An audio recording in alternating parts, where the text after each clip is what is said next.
¿Cómo les va? Muy buenas noches y bienvenidos. Esto es Perspectivas. Una servidora, Belén Zapata, le estará acompañando a lo largo de la próxima hora.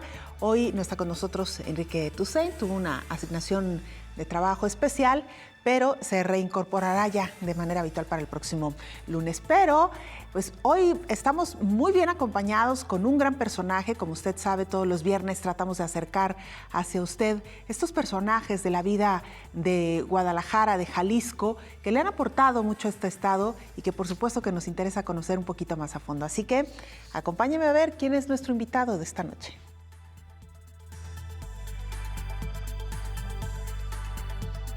El doctor Jaime Tamayo pertenece a la División de Estudios de Estado y Sociedad, profesor e investigador titular C del Departamento de Estudios sobre los Movimientos Sociales e investigador nacional 1. Es autor y coordinador de 28 libros, varias decenas de capítulos y de artículos en revistas especializadas sobre temas de Estado, sistema político y movimientos sociales. Fundó y dirigió la revista Estudios Sociales del Instituto de Estudios Sociales de la Universidad de Guadalajara y la revista Sociedad y Estado del Centro de Investigaciones sobre los Movimientos Sociales. Ha sido colaborador editorial de diversos periódicos locales y nacionales, tales como 10, El Occidental, Público, 1+1 y La Crónica de Hoy, así como analista social en diversos programas de radio y televisión, ponente en más de 100 congresos internacionales y nacionales.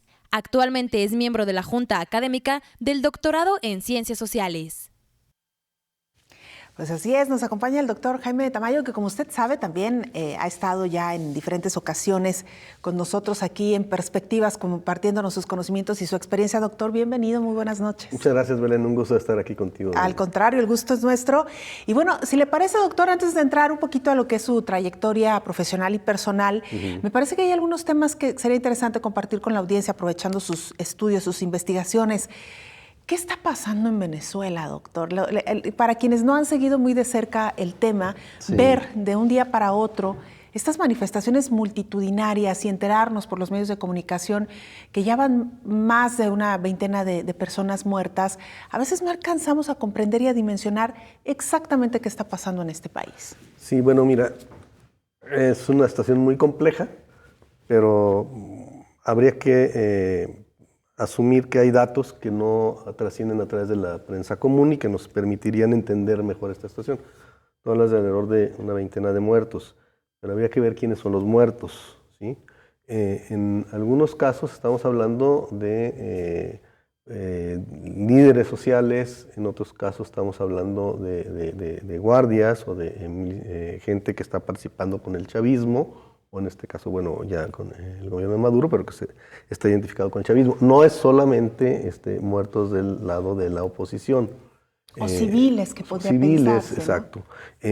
Y a esto hay que agregar 43 muertos, prácticamente todos ellos provocados por un líder del movimiento de oposición, que se encuentra en la cárcel precisamente por estos asesinatos, que se llama Leopoldo López y que se ha convertido en la bandera de este movimiento y que es presentado como un preso político, ¿sí? Pero que es el responsable de estos muertos, que él llamó a una serie de acciones violentas tratando de lograr con esto la destitución de Chávez, perdón, de Maduro. Originalmente ellos habían dado un golpe de Estado contra Chávez, como tú recordarás que el pueblo salió a la calle y lo repuso.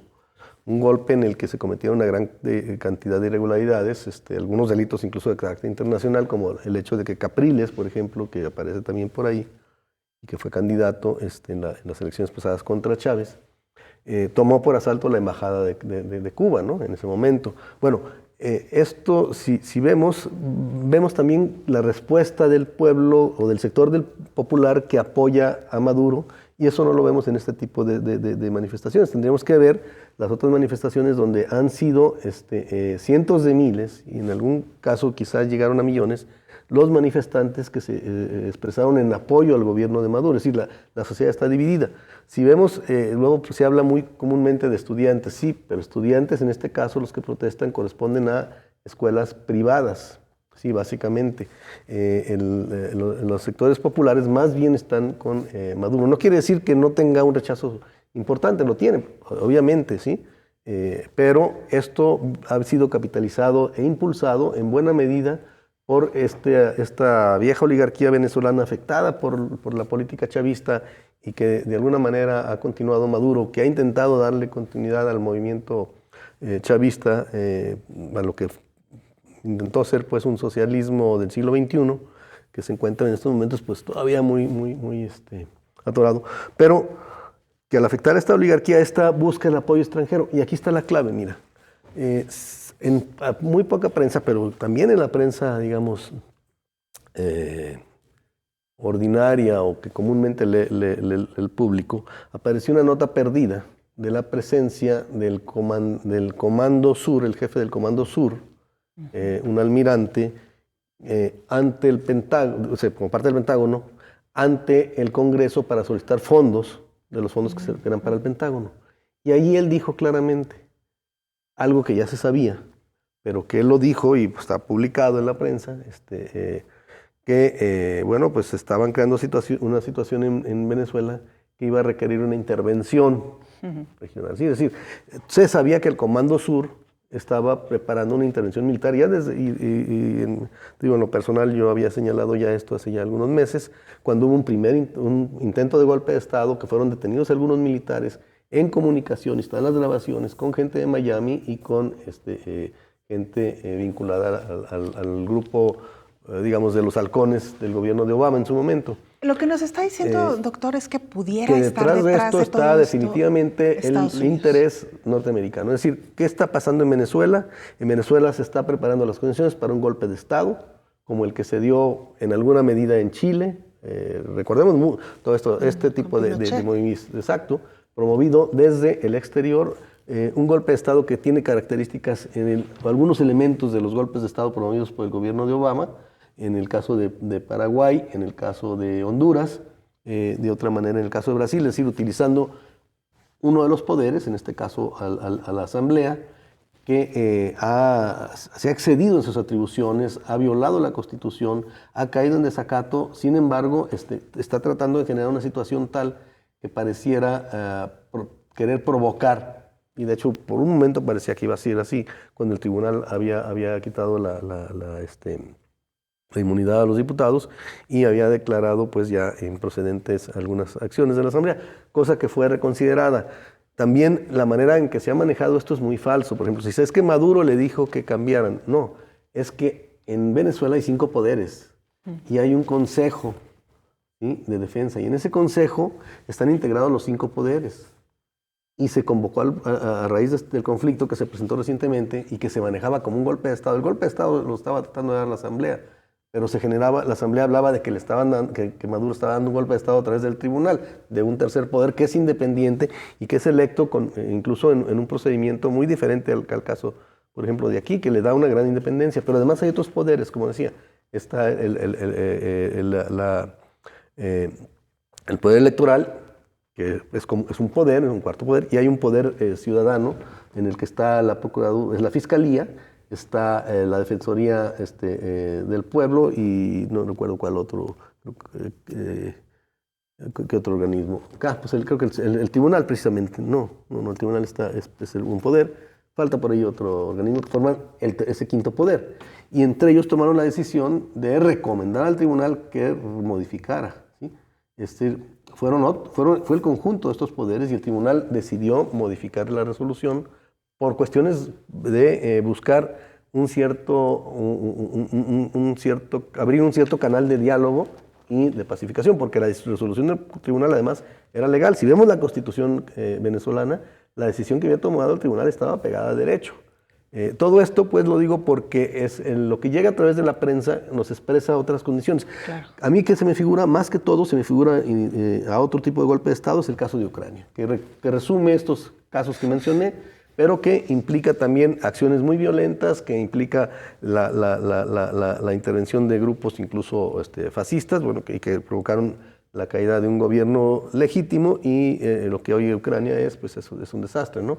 Claro. Me parece que Venezuela va para allá, quieren que llegue para allá y además la amenaza de una intervención militar. Como dije, el Comando Sur ya lo hizo público, ya se había denunciado esto, pero bueno, la manera de probarlo era muy difícil. Había algunas llamadas, algunos elementos, la presencia permanente incluso de espionaje de barcos del Comando Sur frente a Venezuela. Pero hoy tenemos esa declaración cínica, descarada, ¿sí? Y bueno, llamamientos a utilizar como instrumento regional, entre comillas, para la intervención a la OEA, como se hizo en Santo Domingo para derrocar un gobierno legítimo, que fue el de Juan Bosch en su momento, o para justificar las intervenciones que ha tenido Estados Unidos a lo largo de la historia. Bueno, la OEA la están recuperando como ese instrumento, ¿no? Y en medio para de todo justificar esto, esta intervención. El interés por el petróleo, doctor. Esa es la clave. ¿Por qué destruyeron Irak? ¿Por qué destruyeron Libia? ¿Por qué quieren destruir Siria?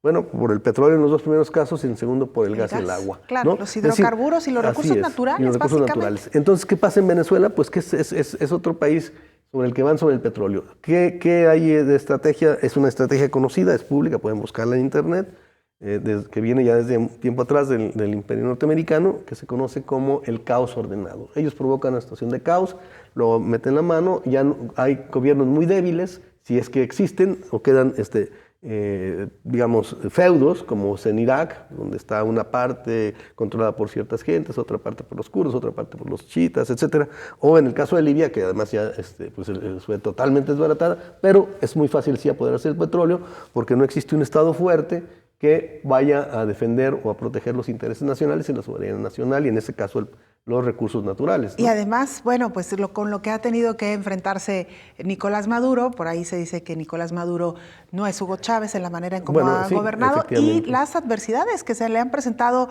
pues de manera no esperada, digámoslo. Si quiere, doctor, después de la pausa, le entramos un poquito a este tema. Claro. Vamos a la pausa, regresamos.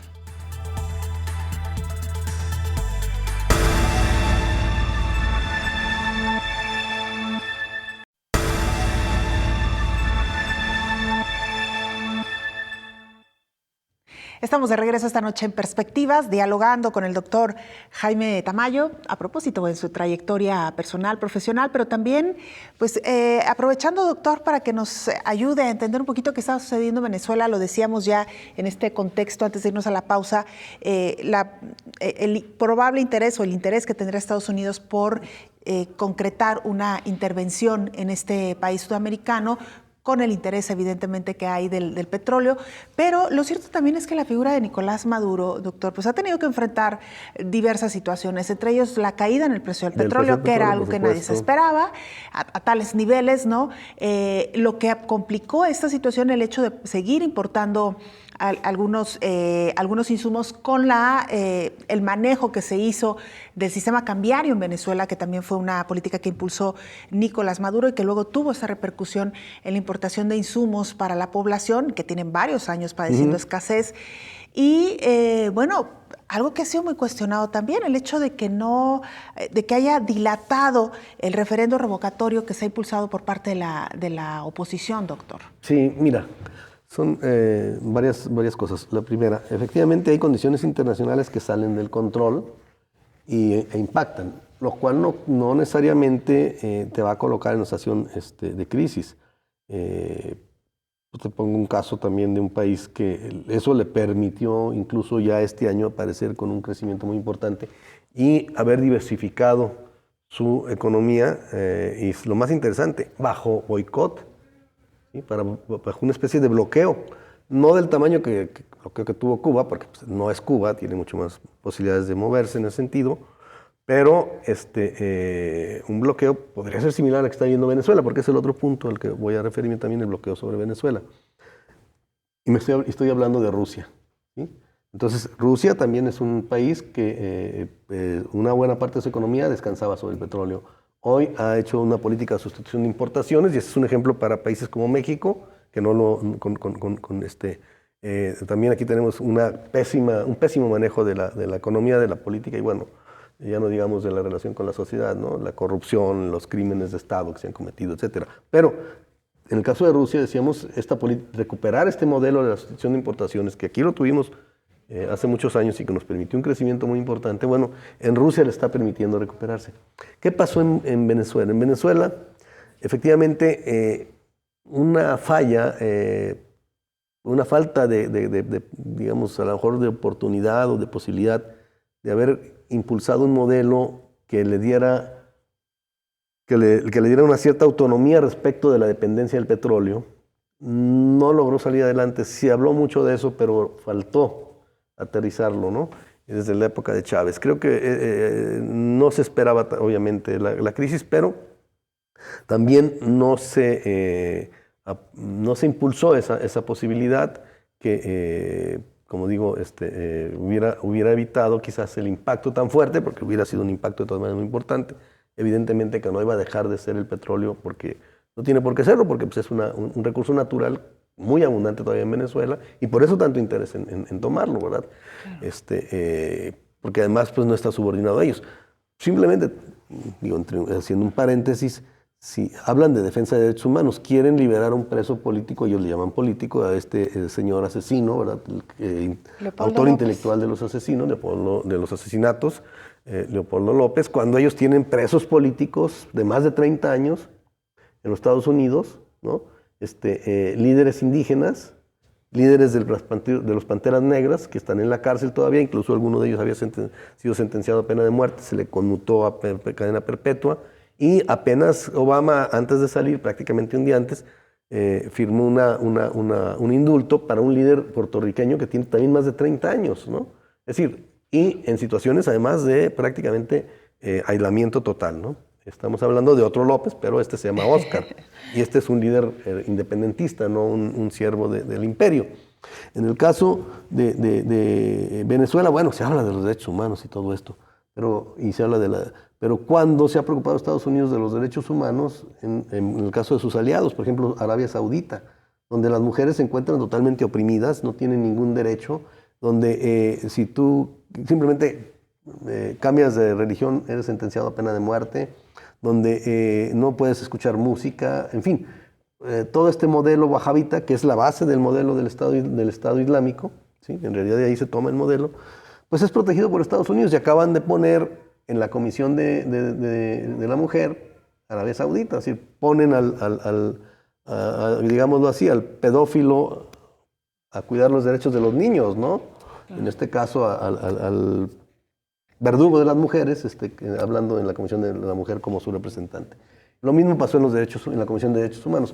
Y Estados Unidos se dedica a proteger a esta nación, que es uno de los principales violadores de derechos humanos del mundo. ¿Pero por qué? Porque el petróleo de Arabia Saudita está al servicio de los Estados Unidos.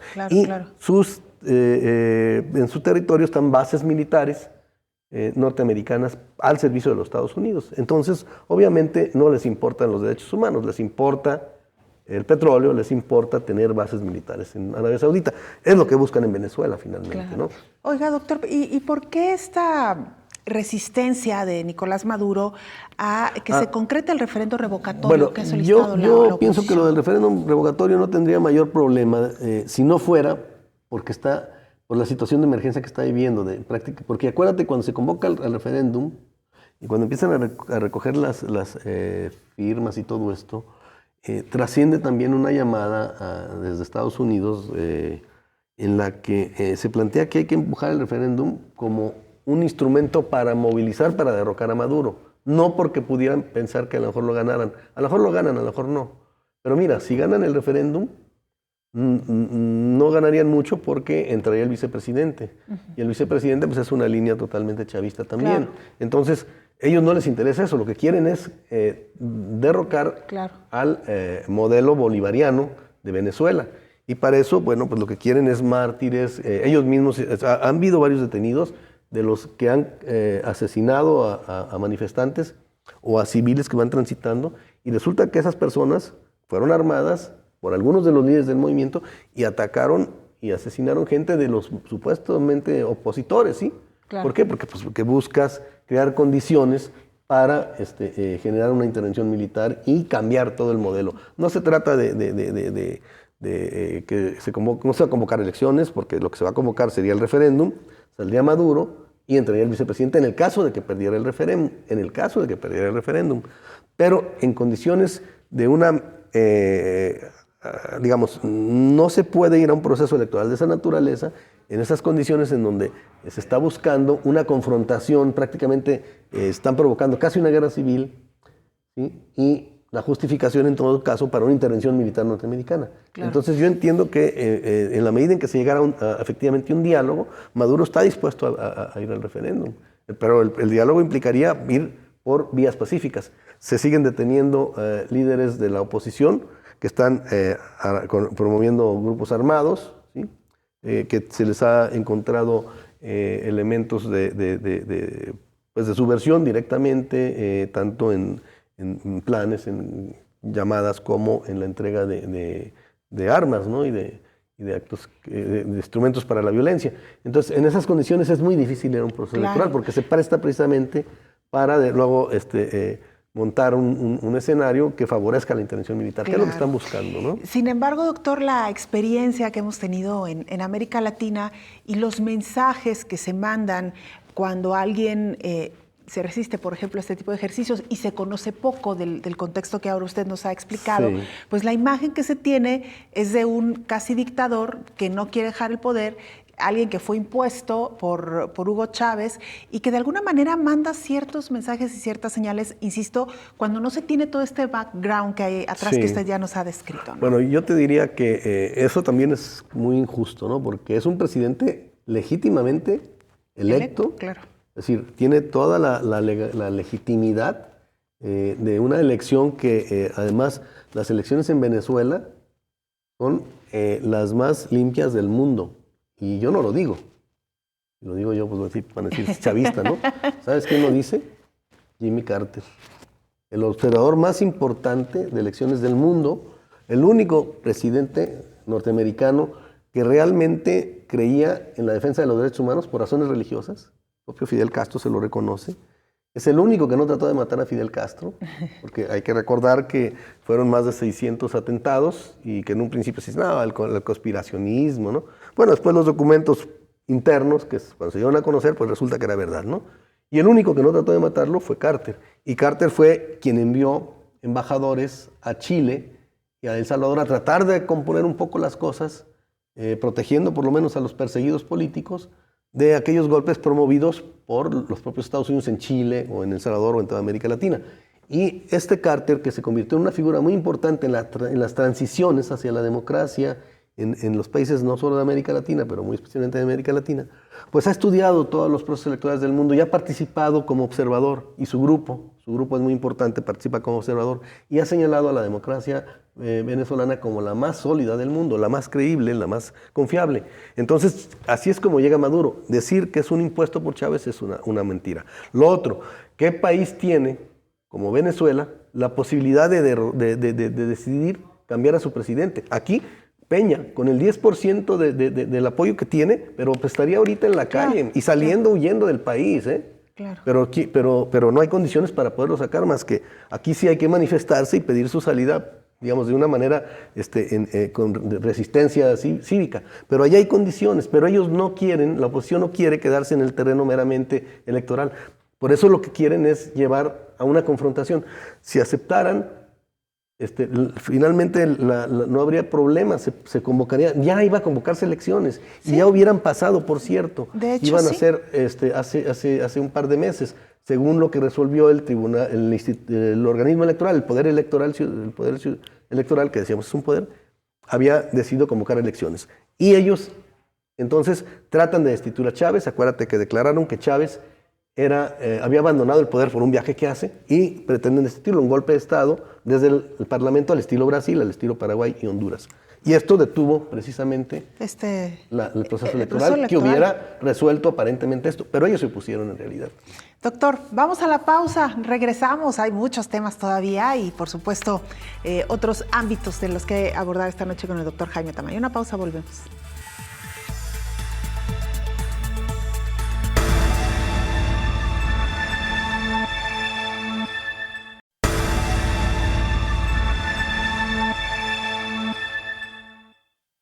Estamos de regreso esta noche en Perspectivas, dialogando con el doctor Jaime Tamayo. Doctor, ¿cómo se interesa usted por las ciencias sociales? ¿En qué momento las descubre, se entera que existe una materia de este tipo? Bueno, yo creo que desde que tomé, digamos, conciencia de mi existencia y de la existencia del mundo, yo creo que eso me fue empujando. Hablo de mi niñez, quizás en la primaria, ¿no? A mí siempre me interesó mucho leer en los periódicos lo que pasaba, me angustiaba prácticamente por lo que se vivía.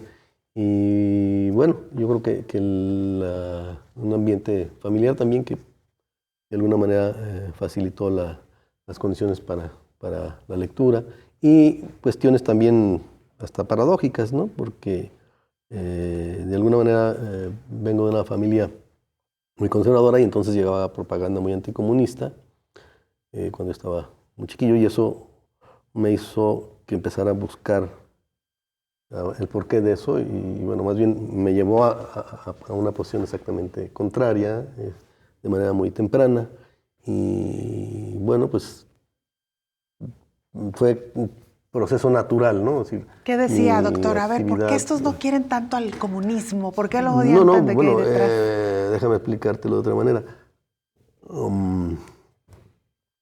La propaganda que llegaba, por ejemplo, decía casi que, y parece broma, pero es en serio, ¿no? Que era muy reciente la Revolución Cubana, que en Cuba se comían a los niños enlatados, latas que mandaban de Rusia de carne de niños y cosas así. Entonces, una cantidad de barbaridades.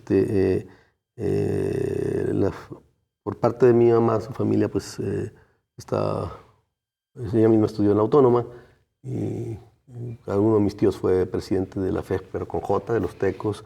Entonces había un ambiente, aunque mi mamá también muy racional, es una persona muy racional, no se involucró, digamos, en el fanatismo, ni mucho menos, y rompió básicamente con ellos, pero llegaba la propaganda, ¿no?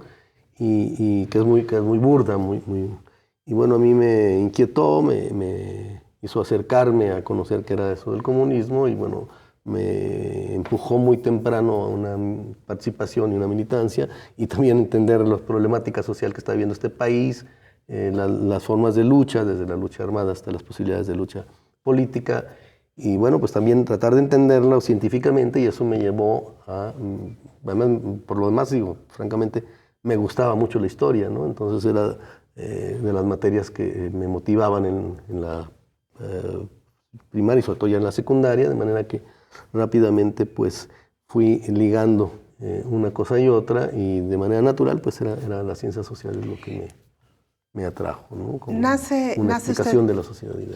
Claro, nace usted en Guadalajara, doctor. ¿Cómo era la Guadalajara de su infancia, de su adolescencia? ¿Cómo la recuerda? Bueno, era una Guadalajara muy, a lo mejor yo vivía encapsulado, pero una Guadalajara muy segura.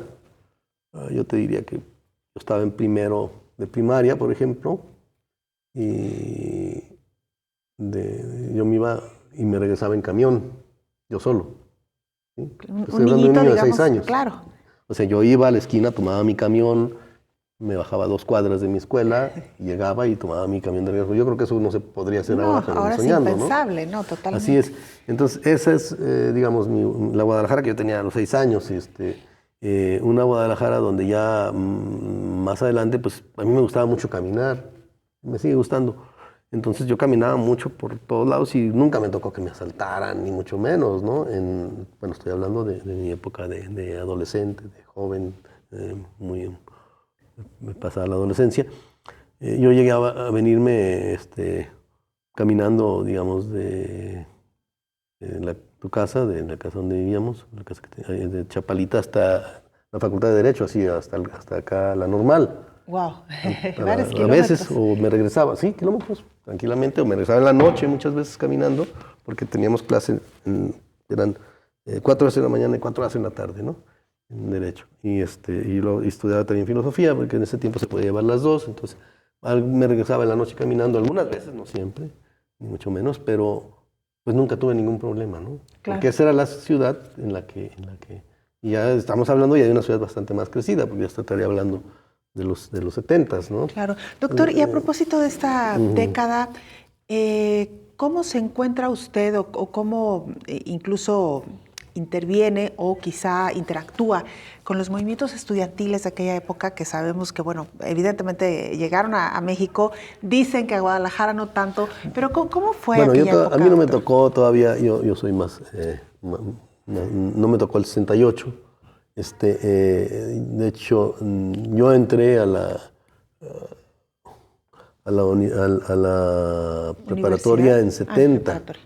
Y en 70, por cierto, yo no pude entrar a la Universidad de Guadalajara precisamente por mi actividad. Yo tenía 14 años, pero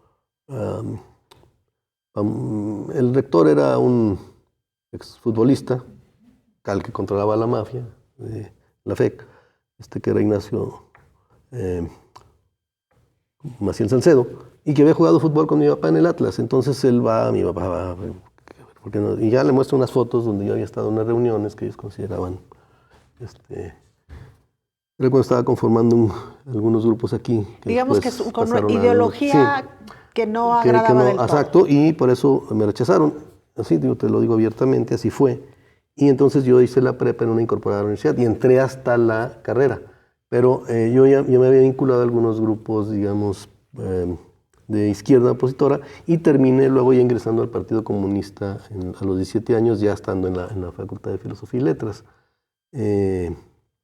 17, 18 años. Yo terminé muy rápido la carrera, terminé a los 21 años.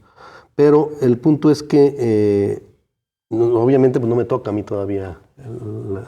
Conocí a quienes estaban participando, me involucré en algunas cuestiones, pero ya fue más bien un poco posterior, ¿no? Sí, te puedo decir que en esa época, pues yo señalo como hoy, con el cambio de valores, toda esta embestida ideológica que se dio para crear una nueva concepción, hasta sentido común, ¿no? En el que el individuo, las libertades individuales al grado de que yo puedo vender mi cuerpo, mi vida, etcétera, y me convierto en esclavo, porque ya no entra a lo colectivo, ¿no? Y bueno, también puedo en ese sentido, en la búsqueda de satisfactores, convertirme en sicario o en parte del crimen organizado, lo que tú quieras. Bueno, en aquel tiempo las motivaciones eran mucho más solidarias y bueno, nadie quería, como hoy buscan ser sicarios o buscan ser, los modelos es el Chapo Guzmán, ¿no? En ese tiempo todos querían ser el Che Guevara, por decirte algo, ¿no? Guerrilleros, de alguna manera, revolucionarios. Exacto, es todo el mundo, bueno, no todo el mundo, pero mucha gente de mi generación, digamos, quienes tenían alguna inquietud, su inquietud iba precisamente en una disposición de entrega, de lucha. Y que era considerado en algunos casos como delito, doctor. Pues sí, ¿no? había mucha persecución, así es, claro. Había mucha persecución, había mucha represión, hubo muchos desaparecidos y muchos encarcelados, ¿no? por diferentes causas, así es. Doctor, hay una sección que nos gusta mucho en los viernes en Perspectivas y que tiene que ver con compartir algunas de las fotografías de nuestros invitados. Abrimos el álbum personal y si le parece, pues vamos a ver cuáles fotografías nos compartió. Mire, hablando de juventudes, cuéntenos. Bueno, esto ya no es exactamente juventud. Tan joven, ¿verdad? Pero sí, bueno, todavía. Sí, no, ya aquí es en 94, 93, es un homenaje que promovimos. Yo en ese tiempo era director del un centro que había fundado, el Centro de Investigaciones sobre Movimientos Sociales, que es el DESMOS, el departamento, y promovimos un reconocimiento a Arnoldo Martínez Verdugo, que había sido durante los últimos años el secretario general del Partido Comunista Mexicano, que tenía una visión, digamos, de un socialismo democrático muy unitario. Quizás ese fue el error, que su idea de unidad de la izquierda lo llevó hasta la disolución del Partido Comunista, en la integración con fuerzas con las que nunca debió haberse juntado en términos orgánicos, aunque sí electorales, como es el lombardismo y los grupos que venían precisamente de la FEC, y que bueno, vinieron a la larga pues a acabar con todo esto. Pero es un personaje, digamos, muy emblemático de la izquierda, claro. Y se hace en 92, 93, poco después de la caída del muro, y donde discutimos las perspectivas del socialismo, ¿no? Y planteamos, bueno, yo en lo personal, que había que recuperar mucho de este socialismo que se nos estaba aparentemente yendo de las manos y que tendría que volver a ser un horizonte, porque hay que recordar que en estos tiempos todo el mundo salió corriendo del barco, hubo quienes se volvieron neoliberales, quienes se volvieron anarquistas, pero trataron de abandonar todas las ideas del socialismo y del comunismo, y algunos de nosotros pensamos que había que mantener y recuperar lo válido, y claro, revisar los errores y tratar de avanzar. Entonces, ese es el momento en el, digamos, en el que se hizo ese homenaje y un evento, digamos, internacional de discusión sobre las perspectivas del socialismo. Tenemos otra fotografía ahí en pantalla. Sí, bueno, ese es con Cuauhtémoc Cárdenas.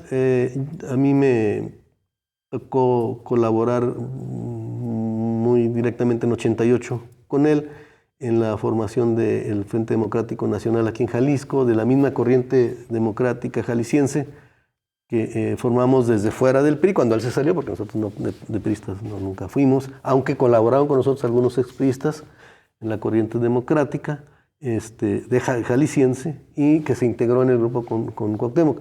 Y posteriormente también en la elección del 94, bueno, también me parece que en este caso ya es, no, tal vez es en la del 88, bueno, porque se ve todavía muy joven, pero también después en 94. Y bueno, pues yo creo que es un personaje histórico realmente que marcó un momento muy importante en la historia para la democratización de este país. Totalmente. Y para hacerle frente, lamentablemente no se pudo derrotar, pero hacerle frente a la embestida neoliberal que estaba viviendo México ya desde el gobierno de Miguel de la Madrid, y particularmente, bueno, pues él enfrentó al ideólogo de esto, que era Salinas, y que, bueno, después de un fraude monumental, llegó a la presidencia, ¿no? Claro. Tenemos otra fotografía en pantalla, doctor. Bueno, aquí estoy, es un caballo árabe que yo quería mucho, que me gustaba mucho.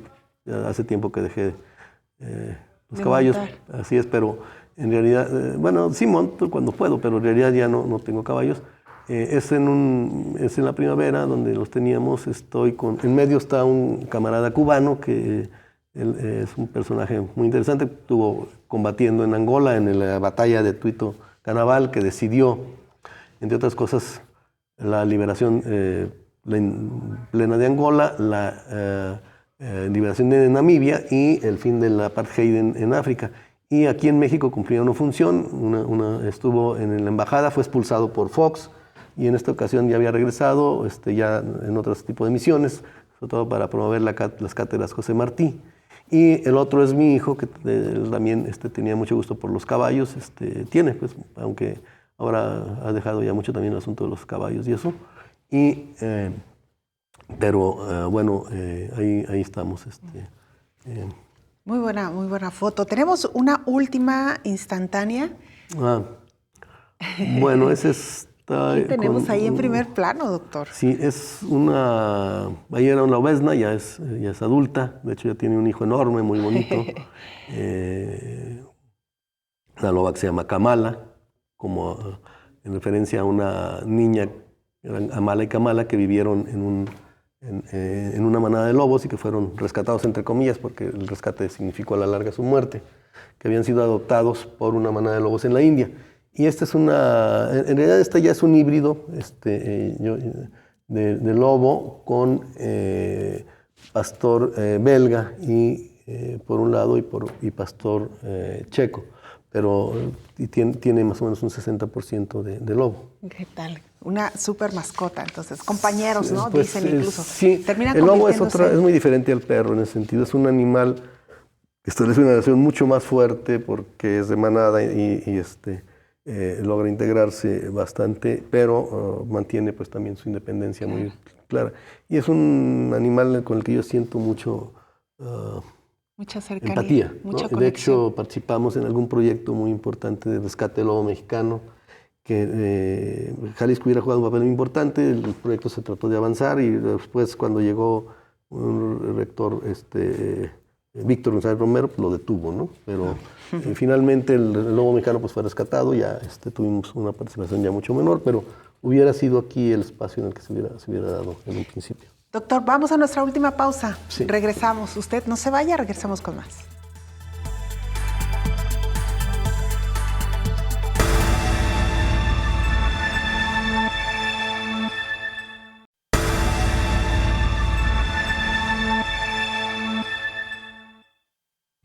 Estamos de regreso esta noche en Perspectivas, dialogando con el doctor Jaime Tamayo. Doctor, antes de irnos a la pausa nos compartía dos fotografías pues que revelan quizá mucho de lo que hay detrás de la personalidad de Jaime Tamayo, y nos referimos, bueno, a los caballos, a los lobos también.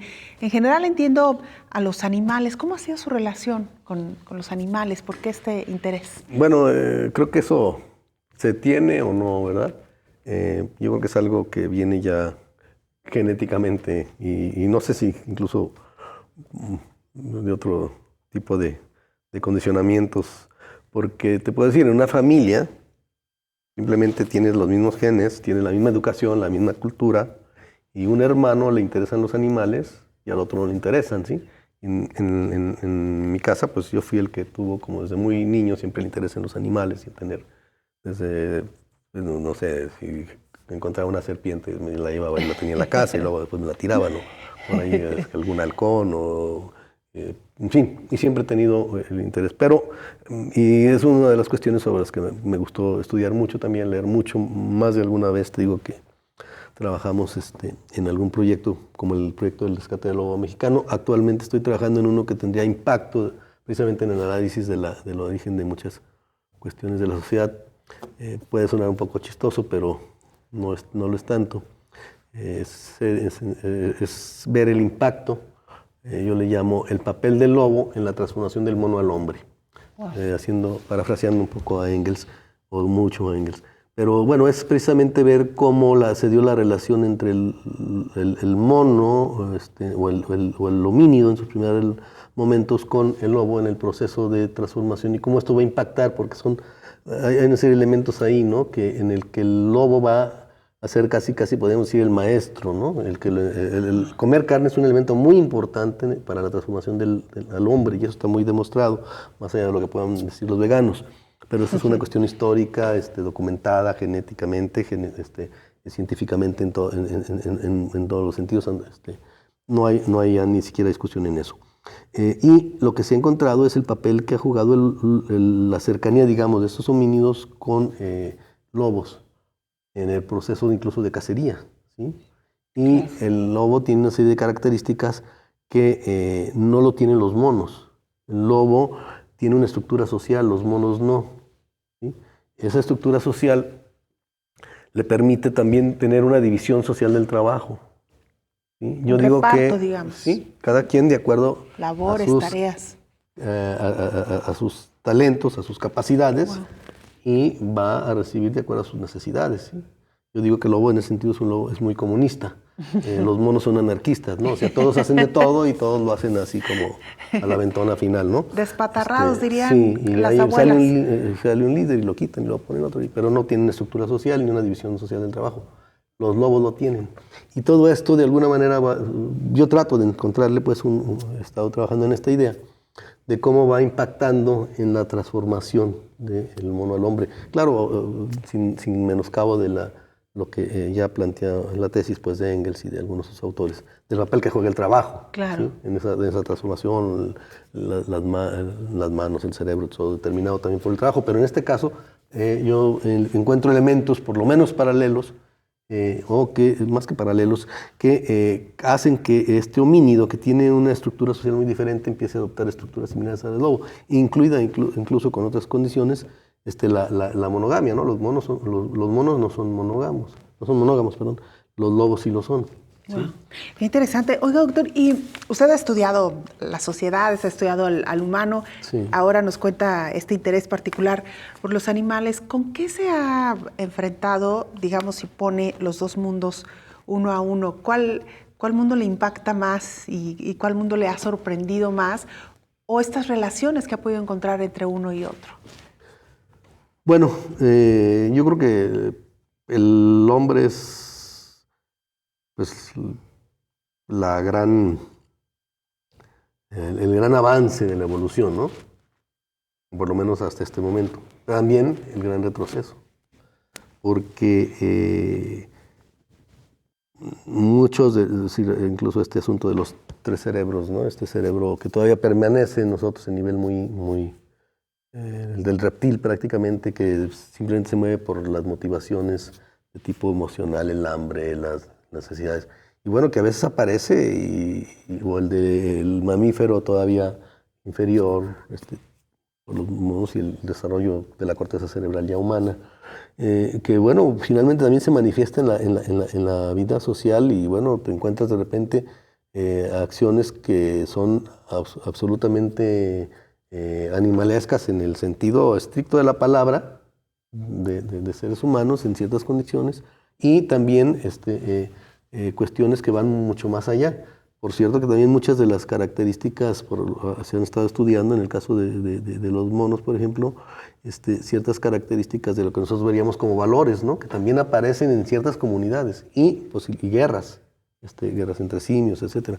Pero en el caso del lobo yo he encontrado una serie de cosas también muy interesantes en ese respecto, desde lo que podríamos denominar altruismo hasta actitudes muy egoístas o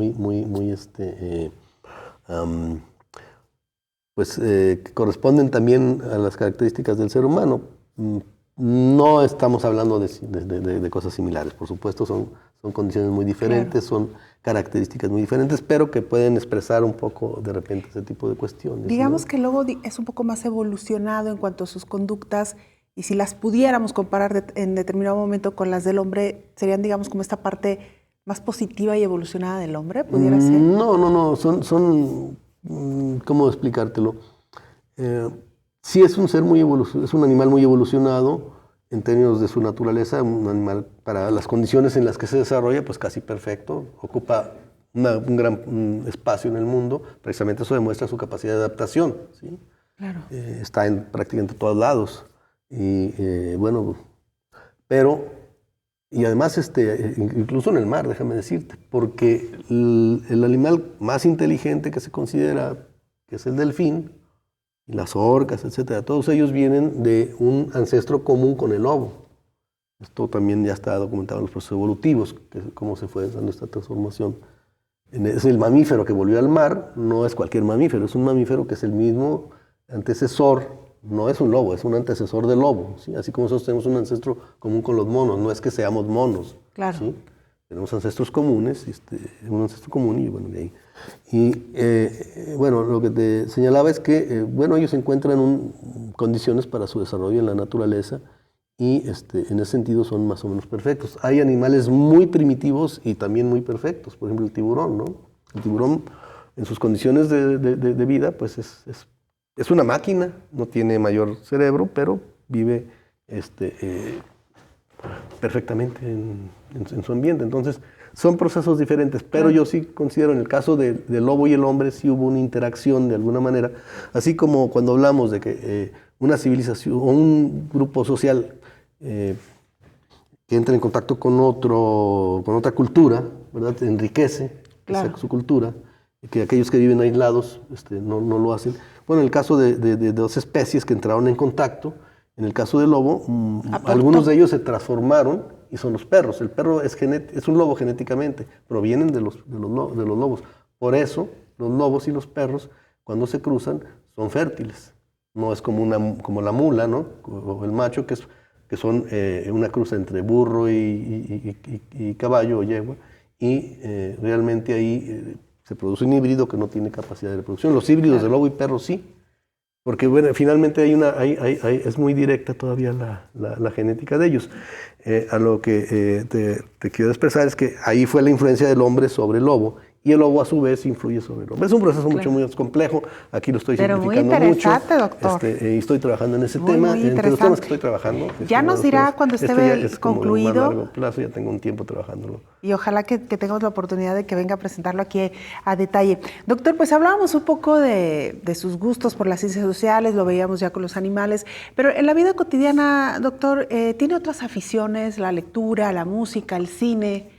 Bueno, por supuesto, la lectura, pues obviamente, ¿no? ¿Algún libro? Decimos aquí que sea de cabecera, pero digamos de entre todos el que prefieran o el que siempre regresa.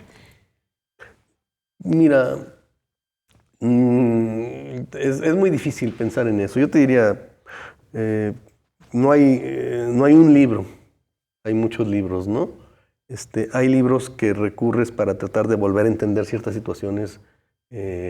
Por ejemplo, yo creo que en estos momentos, si releemos El imperialismo fase superior del capitalismo de Lenin, un libro que está cumpliendo alrededor de 100 años, ¿sí? Como la Revolución Rusa también. Bueno, vas a encontrar que muchas cosas que te ayudan a entender muchas cosas de lo que está pasando hoy. La transnacionalización de la economía, que muchos le llaman globalización, pero la globalización, bueno, comprende otras cosas, pero también simplifica esta cuestión de la transnacionalización. De alguna manera tiene elementos que se pueden explicar ahí, ¿no? Si lo da bajo ciertas condiciones, pues responde a este momento. Digamos, ese como un instrumento de análisis. Ahora, por ejemplo, libros que yo a lo mejor lo leí muy chico y eso me impactó mucho, y es un libro que para mí es un referente muy importante, pues La Odisea, ¿no? Claro. de Homero, y entonces es algo que me parece que trasciende su tiempo, ¿no? Y que lo puedes leer en diferentes momentos de tu vida y le vas a encontrar siempre sentidos muchas diferentes, cosas. Claro. ¿Y así música, doctor? Me gusta mucho la música, me gusta mucho, bueno, sí, me gusta mucho la música clásica, ¿géneros? Me gusta mucho el rock, sobre todo el rock ácido, te puedo decir, qué sé yo, Hendrix, Janis Joplin, Led Zeppelin, Black Sabbath, y me gusta también mucho la música, podríamos llamarle étnica, ¿no? Me gusta mucho la música balcánica, los Balcanes, la música de los países del este de Europa y la música de los países árabes, ¿no? ¿Cocina, doctor? Pues soy, digamos, un sibarita, ¿no? A mí me encanta la comida y te puedo comer desde gusanos del Estado de México hasta un foie gras de pato francés que alguien me invite, pues con todo gusto. A mí no me preocupa mucho todos los prejuicios que hay alrededor de estas cosas. Digamos que prefiere comer antes que cocinar. Yo te como perfectamente un buen taco de frijoles hasta un filete, ¿no? Y sí me gusta cocinar también, me gusta cocinar, por supuesto. Interesante, doctor. Pues lamentablemente el tiempo se nos agotó, me hubiera encantado seguirle preguntando otras cosas de su vida personal, pero bueno, creo que hemos entrado lo suficiente y hemos hablado también de otros temas que son su ámbito de estudio, así que le agradecemos el que nos haya acompañado y el que haya compartido todas estas experiencias con nosotros. Pues muchas gracias, Belén, un gusto estar aquí. Gracias. El doctor Jaime Tamayo, de esta manera nos despedimos. Gracias a usted, muy buenas noches.